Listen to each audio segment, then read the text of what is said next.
7월 12일 저녁 방송을 시작하겠습니다. 자, 방송을 시작함에 앞서서 여러분들께 이 말씀을 당부드리고 싶네요. 지금은요, 수백 년간의 통화 시스템, 다시 한번 말씀을 드립니다. 돈, 종이 돈이 디지털 물질로 바뀌는 혁명이에요. 진짜로 이 세대에 태어났기 때문에 지금 기회를 만나신 겁니다. 추후에 여러분들께서는 엄청난, 다시 한번 기억될, 여기서 1% 안에 들어가신다면 기억될 남편, 추후에 엄청나게 기억될 아내, 엄마, 아빠, 할아버지, 그리고 후대에까지 기억될 영웅으로 기록될 것입니다. 이유는 뭐다? 통화 시스템이 수백 년간에 바뀌는 거예요. 사실 리플을 방송하기 위해선 통화 시스템을 또한 이해를 했다면 그 문명을 이해할 수 있을 겁니다. 기존 통화 시스템을 이해를 해야 다음 시스템을 이해할 수가 있는 것이죠. 즉, 그 패러다임이 바뀐다는 거죠. 전 세계를 지배해왔던 디지털 화폐 인쇄기기, 즉 그 전에 종이화폐, 화폐 발행 권한을 가진 그들이 새롭게 만들어 나가는 시스템이라는 것이지요. 여러분들은 거기에 선점을 하고 계시는 겁니다. 그러면 지금 예를 좀 한번 들어볼게요. 잠깐만 예를 들을게요. 자, 대한민국, 먼저 해외 주식으로 좀 들어볼게요. 지금 이 보시는 게 아마존이거든요. 아마존의 월봉입니다. 시계추를 좀 땡겨볼게요. 2003년도, 20년 전이죠? 조금만 더 땡겨보겠습니다. 1997년도로 가면 0.8달러? 1달러가 안 됐죠? 188달러죠. 그쵸? 0.1달러에서 188달러. 1000배 가까이 갔죠? 1000배. 맞나요? 1000배가 좀 넘었죠? 그쵸? 1000배가 좀, 1000배 비슷하게 갔다고 치자고요, 그냥. 0.1달러, 2달러에서. 그쵸? 거의 1000배 가까이 갔다. 근데 이거는 주식이었잖아요. 여러분들은 지금 이 지점에 와 계시는 거예요. 초기 시장이거든요. 아시겠죠? 만약에 이때 여러분들이 1997년, 20년 전이죠. 20년까지 갈 필요도 없습니다. 문명이 급속도로 속도가 빨라졌기 때문에 기존 문명 속도보다 훨씬 빠르죠. 1차 산업혁명은 18세기 후반, 그리고 2차 산업혁명은 전기와 미디어의 혁명, 미국에서 6대 왕이 탄생하게 되었죠. 3차 산업혁명은 월드 와이드 웹, 인터넷 혁명이었죠. 4차 산업혁명이죠. 그 전에 3.5 모바일이 왔고요. 바로 4차 산업혁명이 우리 곁으로 오는 겁니다. 시계추가 좀 빨라졌어요. 속도가요. 그래서 이렇게 오래 걸리진 않을 것 같은데 중요한 건 여러분들은 이 기점에 와 있다는 겁니다. 초기 참여자. 아직 법안과 규제안과 세금도 안 거쳐지는 주식시장이 네덜란드에서 처음 탄생했거든요. 네덜란드 동인도 회사, 거기서 주식을 발행을 했습니다. 역사는 거기에서 시작됐어요. 모든 자본주의의 역사는 유럽이 기준점입니다.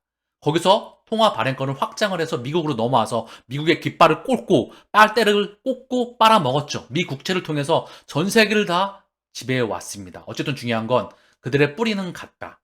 여러분들은 어디냐면 여기 기준점에 있는 거예요, 지금. 이걸 만나겠죠. 지금 아마존은 안전자산이잖아요. 물론 얘도 성장을 더 할 겁니다. 물량 소화하고 가겠죠. 자, 물량 소화하는 중이죠. 근데 여기서 앞으로 커지면 커지겠지만 얼마나 더 커지겠습니까? 그쵸? 자, 그 다음. 테슬라가 가장 기가 막히죠. 정말 장기간 동안 박스권이었습니다. 리프로 보는 것 같아요. 그쵸? 보시면 10달러, 12달러 조금만 더 확장해 볼까요? 그쵸? 대략 한 1년, 2년, 3년, 4년, 5년, 6년, 7년을 박스권 거렸네요. 테슬라는 또 공매도와의 전쟁에 시달렸었죠. 그쵸? 1년, 2년, 3년, 4년, 5년, 6년. 6년 가까이, 6년이 좀 넘었어요. 그 10달러 부근을 6년을 공매도와 싸워왔습니다. 그리고 나서 한 방에 끝내버리죠. 테슬라에게 속았다. 테슬라, 리또속이란 말이 있듯이 테슬라에게 속았다. 그건 없었을까요? 분명히 이때 욕을 했던 사람은 엄청나게 많았을 겁니다. 그러고 나서 한 방에 끝내버리죠. 10달러에서 무려 414달러. 40배. 1년, 2년 만에 게임 끝냈습니다. 이거는 주식 시장이에요. 코인 시장은 세금이 나오기도 전이고요. 규격이 나오기도 전입니다. 얘는 주식 시장 이야기고요. 이 파괴력은 여기에 공이 하나 더 붙어야 됩니다. 아시겠죠? 그래서 제가 기다리라고 하는 겁니다. 자, 그 다음. 뭐 애플도 마찬가지죠. 애플. 애플도 뭐 역사가 0.34달러죠? 2000년도, 20년도 전에 194달러. 1000배 가까이 갔나요? 0.3달러. 그쵸? 0.3달러, 4달러. 한 500배 잡을까요? 뭐 어쨌든 엄청나게 갔죠. 여러분들은 한 요 기준점에 와 있다는 겁니다. 자, 비슷하죠? 그러면 코인베이스로 보면 좋아요. 상장을 하고 429달러를 찍고 지금 내려왔어요. 지금 몇 달러죠? 89달러. 31달러를 찍고 반등해서 89달러입니다. 중요한 건 이 초기 시장이라는 거예요. 얘가 앞으로의 누구다? 애플이다. 앞으로의 테슬라이다. 앞으로의 아마존이다. 뭐가? 네, 메타도 한번 볼까요? 메타도 마찬가지죠. 메타도 확장을 해보면 얘도 마찬가지입니다. 17달러에서 384달러. 2012년부터 얘는 그나마 10년 동안 이렇게 갔죠? 한 20배 갔네요. 그래서 코인베이스가 앞으로 얘가 미친 듯이 성장을 해나갈 거다. 추후에 테슬라, 아마존, 메타, 애플의 모습을 얘가 보일 겁니다. 대체 불가능한 자산입니다. 그럼 한국 시장으로 좀 볼까요? 한국 시장은 에코프로비엠 많은 사랑을 많이 받았죠? 한 방에 끝냈습니다. 1년 만에 게임 끝내버렸죠. 그쵸? 근데 중요한 건 얘도 11,000원이었어요. 2019년도에. 그쵸? 1년 좀 이상, 1년 반 가까이, 길게는 2년 가까이 박스권을 그려내고 에너지 응축 과정을 끝내고 그때부터 터집니다. 한번. 코로나 팬데믹 이후에 한번 터지죠? 그 다음 다시 한번 1년 가까이 박스권, 1년 반. 이때 또 매집할 기회를 주죠? 그러고 나서 한 방에 터트립니다. 고점과 저점 대략 한 30배 잡아볼까요? 30배. 한 1년, 2년, 3년, 4년, 5년 만에. 단, 얘도 에너지 응축 기간이 있었다. 자, 볼까요? 좀 확대해 볼까요? 얘도 상장하고 빠졌던 기간이 있죠. 코인베이스랑 비슷하죠? 다만 코인베이스는 기간이 좀 더 길다. 어쨌든 중요한 건 정리를 하면 여러분들은 요 정도 기준점에 와여 있다. 저는 얘를 상장하기 전부터 에코프로 BM이 지주사거든요. 물적 분할해서 얘가 에코프로 BM이 된 겁니다. 사업회사죠. 어쨌든 상장하기 전부터 지켜봐왔던 회사인데 얘도 에너지 응축 기간이 있었다. 자, 그래서 정리를 하면 뭐다? 자, 그러면 이걸로 좀 볼게요. 비트코인으로 보시죠. 자, 비트코인은 파괴력이 진짜 어마무시합니다. 정말 어마무시해요. 보이시죠? 2015년도에 얼마였죠? 자, 바닥이 대략 한 10만 원대였던 것 같아요. 20만 원대였던가요? 20만 원이죠? 지금 얼마죠? 2015년도니까 대략 한 8년 뒤에 얼마죠? 지금 2천만 원 넘었잖아요. 그쵸? 지금 비트코인 가격이 볼게요. 지금 4천만 원이잖아요. 그러면 20만 원에서 4천만 원, 200배인가요? 그쵸? 감이 오시죠? 엄청난 파괴력을 보여왔습니다. 여러분들이 2015년, 2016년도에 요때, 그쵸? 맞아요. 2016년도네요. 이때 10만 원, 10만 원대가 100만 원대였나요? 자, 비트코인의 차트를 정리해 보니까요. 2014년도 이때 보면은요. 바닥이 대략 한 몇만 원대인 적이 있었어요. 10만 원 아래에 있었던 적이 있었다. 2014년도 바닥이 10만 원 아래. 그러면서 2015년도에 한 20만 원 근방을 바닥을 쌌고요. 이때 일시적으로 빠졌던 적이 있고요. 10만 원 아래까지 빠졌네요. 2만 원, 3만 원대에 있었었네요. 어쨌든 중요한 건 요때 빗썸 기준입니다. 한 20만 원 바닥 보고 그러고 나서 쭉 와서 지금 4천만 원입니다. 천문학적인 수익률을 보이게 됐죠. 중요한 건 엄청나게 얘가 상승을 했더라. 이더리움도 비트코인 파괴력 못지않은 상승력을 보였죠. 그런데 XRP는 가격 상승이 안 나왔습니다. 자, 그럼 정리를 좀 할게요. 100년이 넘어서 수백 년간의 통화혁명, 그 문명의 흐름이 여러분 곁으로 오는 겁니다. 그거를 확신하신다면 소송, 뭐 LBRI 통해서 또 뭐 나오는 게 있더라고요. 그게 중요한 게 아니고 여러분 대체가 안 되는 이 인프라를 깔려고 하면 이들이 지금 대체가 안 되는 시스템을 만들어 놨어요. 자, 내부망과 외부망을 만들어 나가기 위해서 11년간 인프라를 확장해 놨습니다. 그 속도를 개봉할 수 있는 그 인프라를 개봉할 시기를 정하는 것 뿐이에요. 개봉 시기에 따라서 가격이 정해집니다. 물론 그 안에 개봉하기 전에 다시 한번 미친 듯이 흔들 수도 있겠죠. 승소, 패소, 합의 다 그런 거 관계없어요. 큰 그림에서 지나간다. 아시겠죠? 가치에 집중하시고요. 여러분들께서는 현재 초기 시장의 참여자들이다. 그리고 다가오는 그 파괴력은 비교할 수가 없습니다. 여러분 가문의 영광으로 기억될 거예요. 다만 그 1% 안에 들어갈지 본인의 그릇을 키우시라는 거죠. 다음 문명에서는 다시 한번 자금이 풀릴 때 비트코인 현물 ETF에 대한 이야기가 나오더라고요. 그러면서 엄청난 자금이 큰 그림에서 들어올 수가 있다. 3경원 정도 되더라고요. 조금 이따 볼게요. 다음번에는 주식으로 자금이 갈까요? 기업이 문명의 주인공일까요? 아니면 채권, 빚을 미친 듯이 내서 다시 한번 성장 시스템을 대량 생산을 미친 듯이 구축을 할까요? 아니면 부동산으로 자금이 미친 듯이 갈까요? 이미 답은 정해져 있어요. 여러분들은 기관 투자자가 들어오기도 전에 선점하신 분들입니다. 아시겠죠? 참고사항으로 좀 하나만 더 말씀을 드리는데요. 여러분들은 이거 삼성전자를 보면서 대한민국의 삼성전자, 세계 1위의 메모리 반도체 회사입니다. 그런 말 했었죠? 어느 드라마에서 어떤 손자에게 물어보죠. 새우가 고래 싸움에서 이길 수 있는 방법이 없겠나? 고래 싸움에 새우등 터지게 생겼는데 방법이 없겠나? 그리고 나서 결국은 미국과 유럽이 일본이 지배했던 그 메모리 반도체 회사에 세계 1위로 거듭나게 됩니다. 돈이 얼마가 들어가든 미래를 확신했고 그 길을 걸어갔다는 것이지요. 그게 바로 기업가 정신이고요. 다시 한번 정보를 드리는데 우리는 이걸 보면 참고할 필요가 있습니다. 삼성전자 1년, 2년, 3년, 4년, 5년이 박스권이었어요. 그리고 떨어질 때마다 삼성전자도 삼성전자 속았을까요? 코스피 이전의 박스권. 그쵸? 얼마나 삼성전자 투자하고 고통스러워했을까요? 빠질 때마다. 이때도 마찬가지입니다. 1년, 2년, 3년, 4년. 똑같아요. 이게 월봉이라서 그렇지 이익이 떨어질 때마다 엄청났거든요. 이렇게 빠질 때마다 사람 마탱이 가거든요. 이때도 크게 빠질 때마다 똑같아요. XRP 차트랑 응? 똑같다고. 그래서 제가 언급드리는 거예요. 이미 여기서 단련이 되어 있기 때문에 가치가. 근데 얘는 코인은 주식과는 좀 다르게 가치가 아직 산정이 안 됐어. BIS 정하는데 BIS, IMF 그들이 가치를 산정할 수 있는 시기를 규격을 만들어서 이제 들어온다는 거죠. 그렇기 때문에 시장 파괴력이 메가 파워라는 겁니다. 그래서 사람들이 이게 가치가 있다 없다 또는 이게 사기다 이게 뭔지를 모르겠다 실체가 없다 그럴 때 여러분들이 들어와 계시는 거라고요. 아시겠죠? 다시 한번 제가 심장이 터질 것 같다.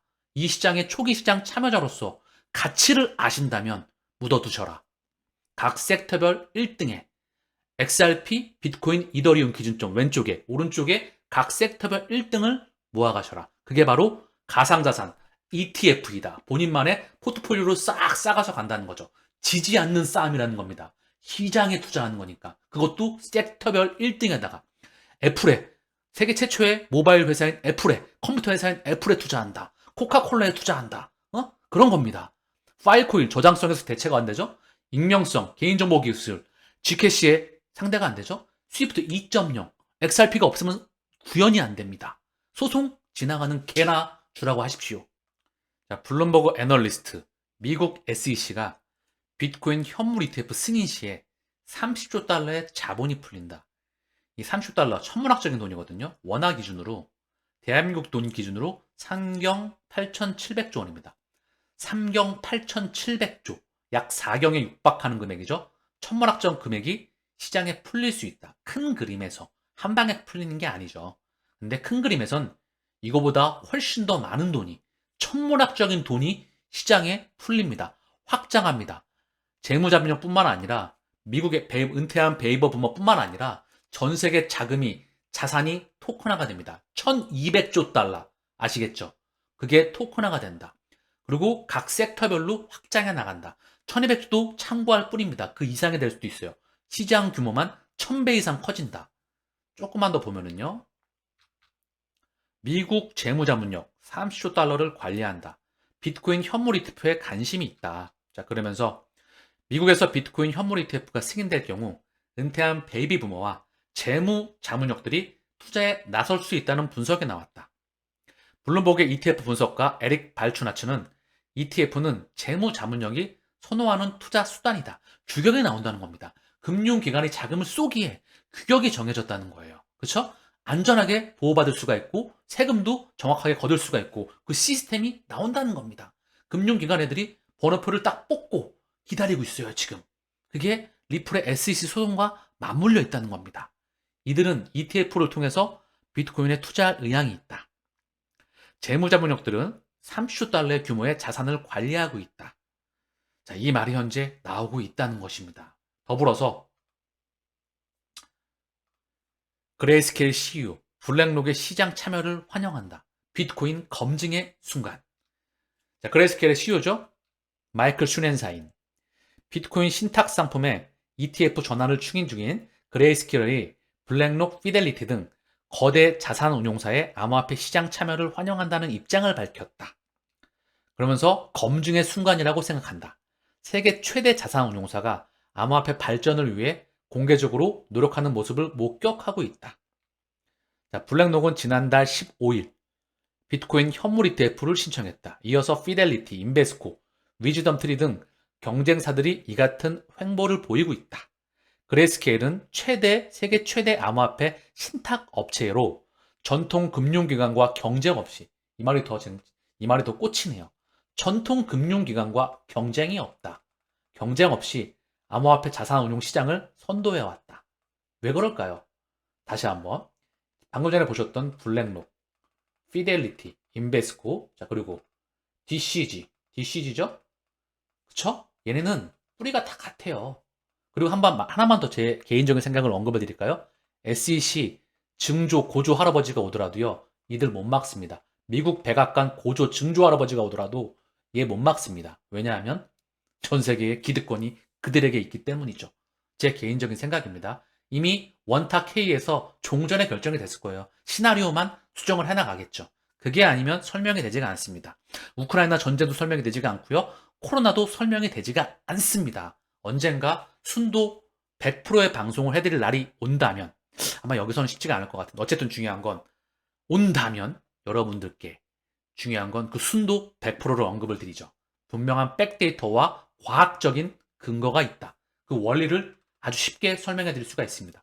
어쨌든 그래서 이게 보면은요, GBTC 할인율이에요. 50%까지 갔죠? 최근에 다시 한번 마이너스 30%까지 회복을 했습니다. 그렇죠? 조금 그 이상 20 몇 %대까지 마이너스 50%, 49%까지 육박했었어요. 이때 제가 이 말씀을 드렸죠. 속칭 빤스까지 들어갈 시기이다. 그리고 한 번 더 말했죠. 비트코인이 반등 나오고 빠그러졌을 때, 한번 이때 반등 나온 상태에서 빠그러졌을 때, 이때는 알트코인을 빤스까지 들어갈 시기였다. 지금은 그 시기는 아닌 것 같아요. 빤스까지는. 그러나 매집할 수 있는 시기는 꾸준히 주고 있다. 제가 매집을 멈추라고 할 때는 알트코인이 폭등 나올 때 언급을 드릴 거예요. 아직까지는 그래도 매입할 수 있는 시기를, 평단가를 조금은 낮출 수 있는 시간을 주고 있다. 저는 그리 생각을 합니다. 자, 그레이스케일의 현재 비트코인 신탁 GBTC는요, 원화 기준으로 약 24조 7천억 원입니다. 다시 한번 언급드리지만 그들이 뿌리를 까는 걸 시작을 했다. 리플, GBTC, 그리고 그레이스케일, DCG, 기타 등등의 인프라를 깔아나가는 그 중심에는 다 그들이 포진되어 있습니다. 다음 인프라를 확장해 나가는 것이죠. 대체 불가능한 점, 섬, 면, 그거를 우리는 볼 수 있어야 됩니다. 디지털 유로 어소시에이션, 디지털 유로 협회의 트위터입니다.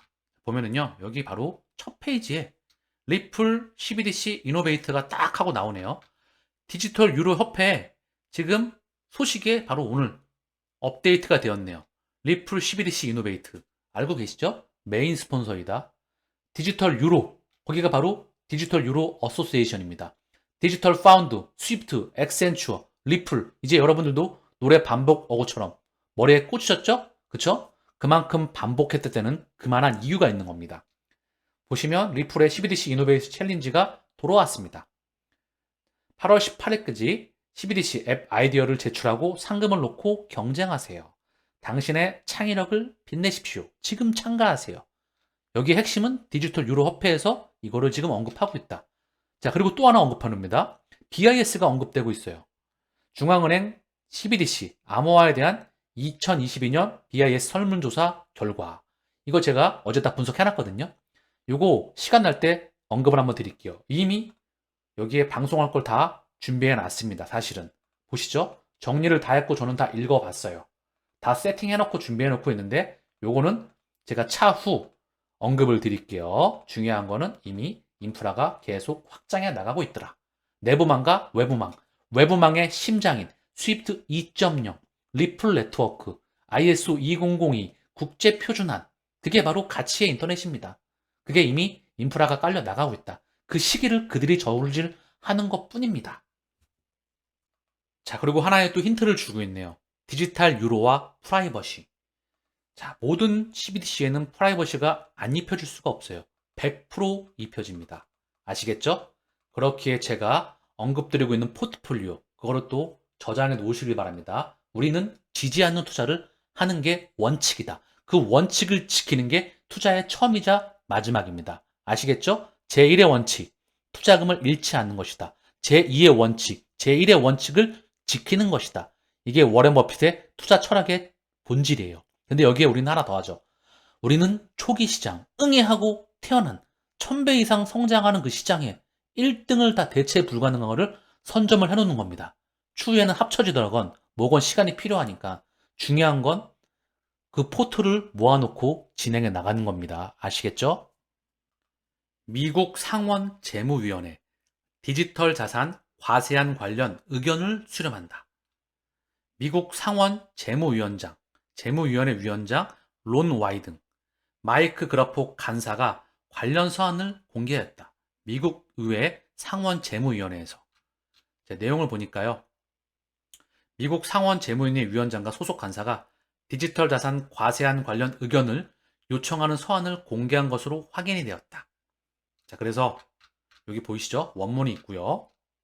현행 미국 국세법이 1986년에 제정돼서 디지털 자산 관련 분류가 명확하지 않다는 것이다. 핵심이 나오고 있죠? 디지털 자산 관련 분류가 명확하지가 않다. 증권과 상품에 대한 명확성이 나와야 됩니다. 그래야 세금을 걷죠. 그래야 ETF가 승인이 나서 자금을 쏘죠. 그 명확성이 바로 리플과 SEC의 소송입니다. 아시겠죠? 서한에는 공정가치 회계, 디지털 자산 대출, 기타 등등 스테이킹 및 채굴 소득, 거래소 평가 문제 등이 언급되었다. 상원 재무위원회는 오늘 9월 8일까지 해당 서한에 대한 답변을 받을 예정이다. 차분하게 지켜보시죠. 러시아 하원 디지털 루블 도입 법안 통과. 이 중요한 소식입니다. 러시아 CBDC가 하원 법안을 통과하였다는 소식입니다. 그래서 푸틴 대통령이 서명을 하면 발효가 된다. 즉 쓴다는 겁니다. 바로. 법안은 디지털 루블 플랫폼 운영자를 러시아 중앙으로 명시하고 2024년 12월 31일까지 사용자 범위, 거래 유형 등을 규정한다는 내용이 담겨 있다. 자, 그러면 러시아 CBDC가 상당히 뒤로 밀린다 이런 말이 많았죠? 그런 건 다 중요하지 않다. 속도가 빨라질 수도 있고 살짝 딜레이 될 수도 있다. 그건 지켜봐야 되겠죠. 그러나 러시아 CBDC가 하원에서 통과하였다. 푸틴 대통령이 서명을 하면 발효가 될 예정이다. 속도가 날 수도 있습니다. 아시겠죠? 우리 곁으로 온다는 거죠. 이와 연장선에서 인도 중앙은행, 시중은행에게 디지털 루피 파일럿 참여를 촉구하고 있다. 이미 리플이 이미 다 여길 선접을 끝냈습니다. 뿌리 깊이 더불어 그들과 함께 이미 방송 속에서 영상을 통해서 자세히 아주 언급을 드렸죠. 인도 중앙은행 부총재 CBDC는 스테이블 코인보다 나은 솔루션이다 라고 언급을 하고 있죠. 공존합니다. 어쨌든 중요한 건 디지털 시스템은 결국 우리 곁으로 올 수밖에 없겠죠. 그들의 머릿속에 들어가서 인프라가 도로망, 고속도로와 국도와 그들 간의 망과 내부망과 외부망 이게 어떻게 확장하는지 또한 규격과 법안은 어떻게 움직이는지 이 열쇠가 열리는 기점이 다가온다는 거죠. 여러분들은 99%의 사람들이 이게 뭔지를 모를 때 선점해놨다는 것을 잊지 마시고요. 오늘 방송을 시작하면서 언급을 드렸죠. 그 세상에 여러분들은 진짜 이 마라톤을 완주하시게 되면 아마도 가문의 영광으로 기록되지 않을까 그런 생각을 합니다. 자, 미국 6월 소비자 물가지수가 상승폭이 둔화될 전망이다. 연율 3.1% 상승을 예상한다. 제가 이미 원자재 가격을 언급을 드렸죠. 이런 거 보시면서 무슨 생각이 드시나요? 미디어와 CME 패드워치와 연준 인사들과 기타 등등에서 또 시장의 가격을 통해서 여러 가지 대중을 미친 듯이 흔들어댑니다. 출발지가 있어요. 도착지가 있습니다. 여기서 지금도 특히 리플 같은 경우에는 제가 소송을 많이 안 언급드리죠. 왜? 혼란을 줄 수가 있어서. 그쵸? LBRI라 이건 SEC건 간에 우리가 집중해야 될 건 뭐다? 펀더멘탈과 펀더멘탈을 나가는 애들이 누구냐? 그게 전 세계의 주인입니다. 바로 전 세계의 귀득권이라는 거죠. 돈을 우리가 애비애미도 사돈의 팔촌까지도 못 알아보는 그 돈을 발행하는 그들이라는 거죠. 그들이 만들어 나가는데 누가 거기에 의견을 놓겠습니까? 속도를 조절하겠죠. 그것밖에 없습니다. 그래서 제가 대체가 불가능하다고 언급을 드리는 것 뿐이죠. 어쨌든 중요한 건 출발지와 도착지에서 끊임없이 흔들어 댈 겁니다. 아시겠죠? 흔들거리지 마시고 필터링 하시고 제가 언급드렸던 그 기준점으로 간다면 여러분들께서는 다시 한번 그 동네 짱이 되실 겁니다. 아시겠죠? 오늘 방송은 저녁 방송은 여기서 마치겠습니다. 감사합니다.